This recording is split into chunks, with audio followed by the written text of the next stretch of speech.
Thank you. So this is a joint work that I and Dr. Marvel have done. She tends to be the more defensive focused of the relationship, trying to figure out how to use this to better prioritize how we use or develop our defensive capabilities based on this metric. I'm more offensive focused, so that's what we'll talk about today. Let me see if I can figure out how these things work.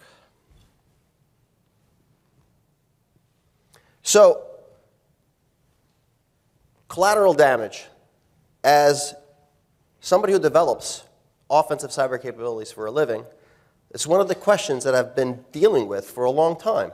I'm sure many of you have dealt with it yourselves, right? The first thing that comes as a question is, well, what are the second, third, fourth, fifth order effects that could potentially happen, right? It's the butterfly effect. It flaps its wings over here. Can a hurricane happen over there? The picture you see here is just doctrine that I pulled up that I'm sure everybody here is familiar with. And there's clearly a bit of a disconnect between what we want to do strategically and how we want to bound the collateral damage that we do, and this desire that you see from some of the more tactical operational studies there to have tactical capabilities as well. Right? You saw it this morning with the awesome cyber rifle that was developed before, that there is desire that says, hey, isn't there the equivalent of small arms fire within cyber, or is it all strategic? And one of the things that's stopping us is this collateral damage thing, to some extent. Right? So for example, and this is really the model that kind of causes us angst, right? So if you look at kinetic, that's well understood, right? You got direct fire, you got indirect fire, you got some area impact. We understand that. That's very tangible. On the cyber side, we have this vision, right, where this exploit goes into this cloud-looking thing that we love clouds, and then it comes out the other end to some extent, and yes, you might hit your target, but God knows what else you're spraying with this thing. And it's the Pandora's box, if you will, of attacks. And that is true, but is it always true? And even if it is true, is it totally unboundable? Can we not at least identify some scope as to what this thing can and can't do? And actually, there's been stuff in the open literature as to how this has come into play, right? So this is actually an article from the New York Times that claims that we have not done operations because of some of these considerations. I know of a few personally myself that have happened as well, and I'm sure some of you know more than I do. So, before we get to talking about collateral damage that's specific to cyber, let's just talk about collateral damage in general. Because even that, I think, is somewhat misunderstood and convoluted. So what's the taxonomy? What's a good framework, if you will, for all the possible ways collateral damage can happen? This is what we came up with. I'm sure there's others, but we think this is a pretty good one. I think I can think anything you can think of, I think I can bin in one of these four things. Now, I can give you the raw definitions that we came up with, but that's boring. So let's go through a very convoluted example, if you will. So I'm going to use my two favorite people, Bob and Alice, right? Everybody knows them? All right, so in a little deviation, right, Alice wants to kill Bob. Right? And given the communications issues these two have had, you had to see it coming. You had to see it coming. So, if Alice wants to poison Bob, her weapons of choice is poison, what are all the ways collateral damage can occur? So, number one, errors, right? So, my poison could be bad. And none of the fact that it doesn't work, right? Let's say Bob still eventually dies, but he doesn't die as quickly as I want him to. And not only that, let's say now Bob becomes infectious for a certain period of time, and now everybody has physical contact with also dies. That would be a collateral damage that has occurred because of an error in my weapon system. Target dependencies. And this is the one we tend to mess up all the time. Let's say Bob happens to be a very prominent physician, and he was this close to a cure for some very important form of cancer, right? And guess what? You just killed him, and now that cure does not get discovered. That is obviously a second-order effect. Now notice, that effect has nothing to do with the way I attacked Bob, right? It could have been poison. It could have been I just walked up to him and shot him in the head. That effect was purely dependent on Bob himself and not the attack system. Then there is the weapon itself, right? Does the weapon itself have collateral damage potential, right? So this is poison. let's say for this example, I have to get him to ingest it somehow. So I don't put it in his food, I put it in the town's water system. And yes, Bob dies, but so does everybody else in Bob's town. Right? That's collateral damage clearly dependent on the fact that I use that weapon. And last but not least, you have the grab bag of everything else, right? And that's what we call political ramifications. But these are the things where you have to consider things like morality, right? Is it moral to poison people even in a time of war? You have to think about things like public perception, international backlash, equities. We talked a little bit about that today, right? All of those are all other things that could have second, third order effects or collateral damage implications. So what I would like to argue is that out of these four, only one really changes that much for cyber. And that's the uncontrolled behavior one. The rest are all still there, whether you're talking kinetic or not. Right? So we got to deal with those already. Somehow we got to know how to do that. So the one that we have to deal with is, well, how does the problem change specifically when I go from kinetic to cyber? Right? Specific to that weapon system. Not the target, right? Just the weapon system. And one of the things we said was, okay, can I come up with a way to come up with a number, right? Because people love numbers.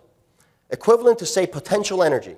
And we did this very specifically, right? I could probably give you a probability distribution function, but that tends to fail sometimes, right? Because if I tell you, yes, you're going to have very low collateral damage 50% of the time or 70% of the time, but there's a chance that you're going to destroy the world, you're not going to like it. But if I give you a maximum, right? If I say, you know what, this weapon could achieve this absolutely maximum level of damage, at least I give you a boundary, or I give you a top line. Yes, that's conservative because it could do much lower, but at least I give you a confidence level that it's not going to go beyond this. Right? So we believe we can do that. And one of the ways we're going to do that is by leveraging something that has been known for quite some time, right? There is a very clear synergy between how computer exploits work and how biological agents work, right? Not fundamentally at the technology level, but conceptually. This has been known for some time, right? The term virus was actually coined back in 1984, as you see there, almost 20 years ago, specifically because computer software behaved kind of like viruses do. So you can actually create this lovely chart here that kind of shows you exactly the clear parallels between how a biological system functions and how a cyber system functions, right? From the day that a vulnerability is created to when it is exploited to how long a system is vulnerable, or its incubation period, if you will, right? How long before you're exploited and you actually discover the vulnerability or you exhibit symptoms so that you know you're sick, that you can infect others. And then eventually the infectious period, right? Which is actually much longer because even though you know you're sick, you can still infect others until you're cured. And in cyber, unfortunately, that window could be pretty big, right? Things are left unpatched for a very long period of time. So given this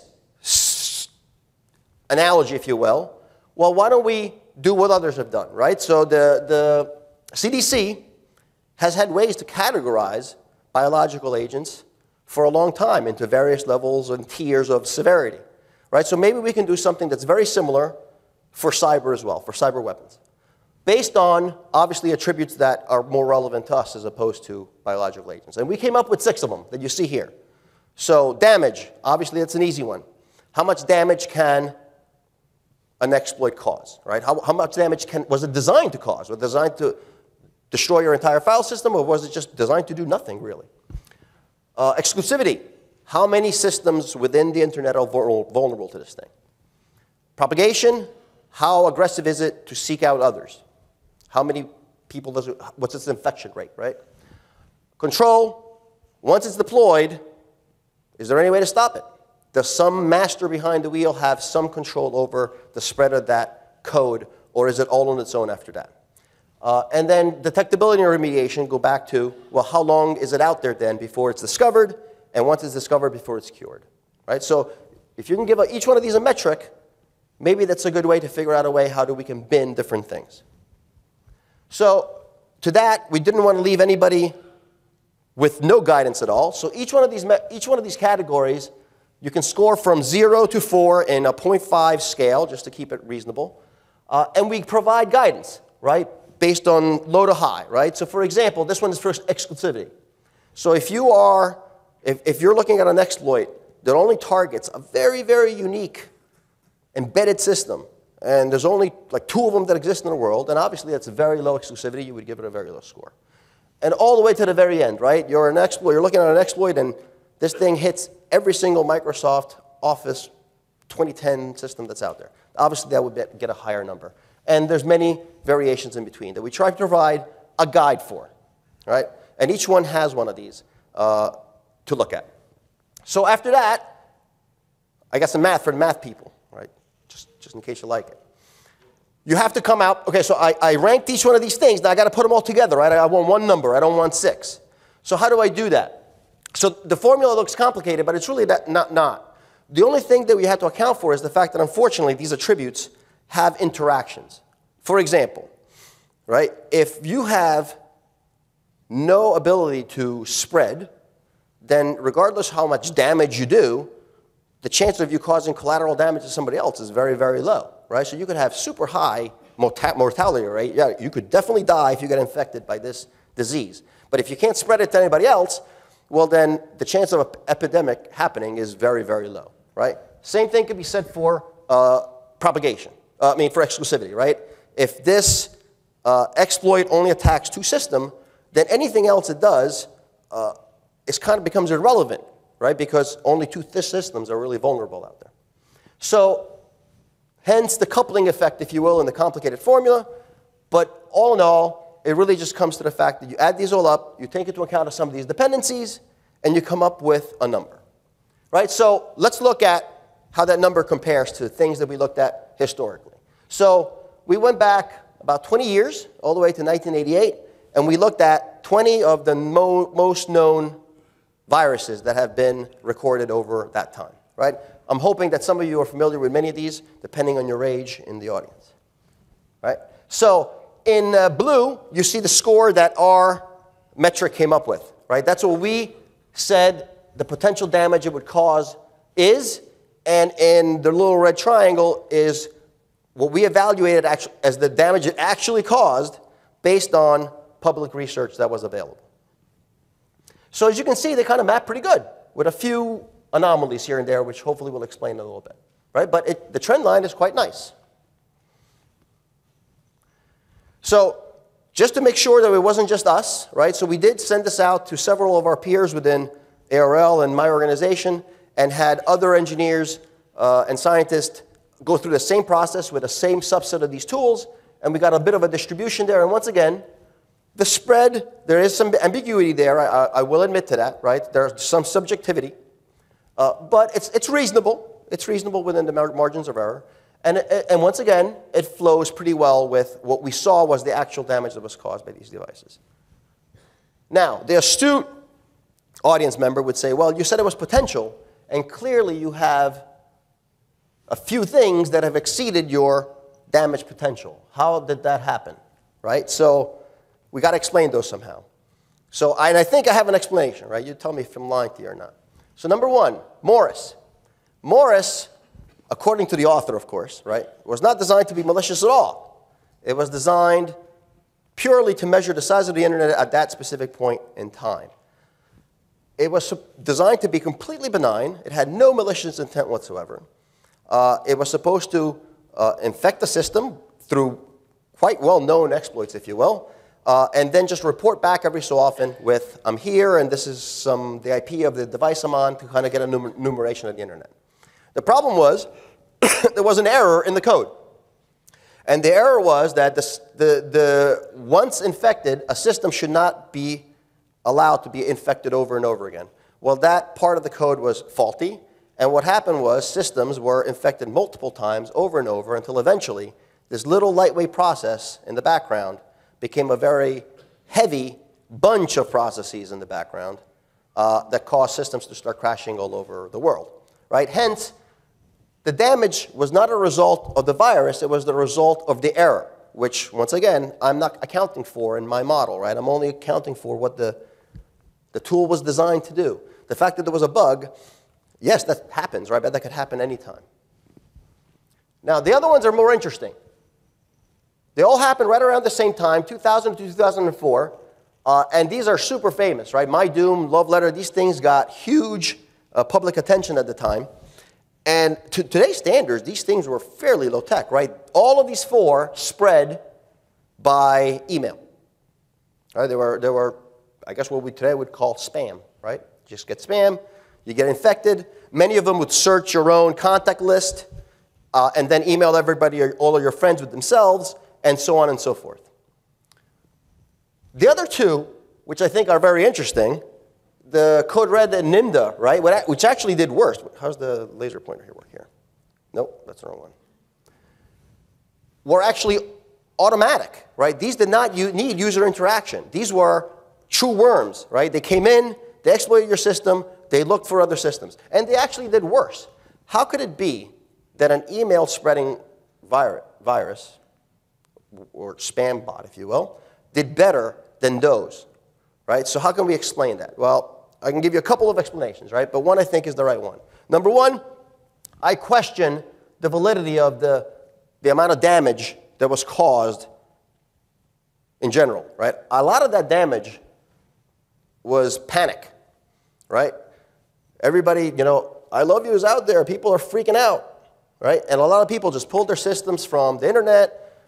People freaked out, and a lot of cost was incurred due to panic, right? Which is not really a function of the weapon system. Sure, it's collateral damage, but I would put that more into the political ramifications bin. Another thing is, there's something to be said about good social engineering and phishing skills. Some of these tools were very, very ingenious. I love you, right, was revolutionary. So who can tell me, what would you say is one of the best ways to get somebody to click on a link in a spam email? Emotional appeal, that's a good one, right? There's a big one on, anytime there's a hurricane or some sort of natural disaster, there's like 800 fake sites for donations, right? That's true, right? Another one is just, once again, it's something that, it's innate, right? It's I love you, right? If you were to send Mr. Pontius an I love you email, Mr. Pontius is going to want to know what's going on. He's going to want to check it out, right? My Doom was actually even cooler, right? They sent it as a network delivery failure email, right? Whenever I get a network delivery failure, I want to know who didn't get my email, right? I'm going to click on that, right? But that's not even the reason why these were so effective. The reason why they were so effective is because if you look at what the internet was doing at that time, you see this. From 1999 to 2004, the number of users on the internet went from right around 50 million to 750 million. This was the time when the internet truly went to the masses, right? This was the time of AOL and all those guys, right? Truly delivering the internet for the very first time to the common user. So all of a sudden, you had this huge user base that had no clue what the heck they were doing, right? And hey, you got an email. That was exciting, right? Boom, you got mail. You clicked on that mail. And that caused email viruses to actually be more powerful than worms, right? So that trend has actually ended now, right? So if you actually look at, what was it, Nixum. Nixum was just like the others. Notice it scored very high, right, based on our metric. But it performed much, much lower because by then the public was somewhat educated about these types of attacks. And also our defensive got a little bit better. So with that said, right, so you can draw tiers, right? So I got the score, right? It's 0, anywhere between 0 to 24. Depending on what my tool got, I can say, hey, anything within the 0 to 5 range is really negligible. The amount of damage you're going to cause is minimal to none. Anywhere there is kind of low. Yeah, you're going to cause potentially some collateral damage, but it's really not going to cause that much harm. And so on all the way to catastrophic, right, where the sky will fall. In terms of future work, here's the problem, right? Now don't forget also, too, these were viruses, right, worms and viruses. This is the worst case scenario because these things propagate. There are a lot of exploits that we use that have no propagation, right, that have very high exclusivity, that have very high control, which, as I pointed out, right, really push down the collateral damage potential that these tools can and cannot cause. So the problem is validation, right? So this was just 20 sample cases. I will readily admit that 20 sample cases does not a good theory make, or definitely not a law in any sense of the word, right? So how do we validate that this model truly works for all types of tools, not just these 20 historical use cases? And that becomes challenging, right? Because aside from actually deploying something in the wild and seeing what happens, it's hard to test these things, right? So if I have a tool and I want to try to, I can certainly pass it through my little modeling engine here and tell you what I think its potential is, but how do I validate that? And that's where some of the issues become, right? So there are some mathematical analyses out there that try to do this, but they're more interested in the virulence of something, right? They're trying to identify when do you hit this threshold where this thing can and cannot become an epidemic. It doesn't really take into account collateral damage in the sense of, well, even though you didn't become an epidemic, you still may have had significant pain and suffering that you caused along the way. So maybe extending these, though, may provide some analytical way of simulating the potential damage that these tools can cause, and it might help. So bottom line, not all cyber weapons are Pandora's box. Many of them, I would argue, can be employed with minimal collateral damage potential from the weapons perspective. You still got to worry about the other three. If your target has other dependencies that you're going to worry about, then you got to worry about that. But from the weapons perspective, right, there are things you can treat as we treat small arms fire, and there are things that you have to treat like we treat strategic weapons, right? There is a difference between the type of weapon that is developed in terms of how much damage potential it can cause that you don't want it to cause. And we can potentially use this to try to figure out how we push policies in the right direction in terms of what is strategic and what is not strategic. All right, with that.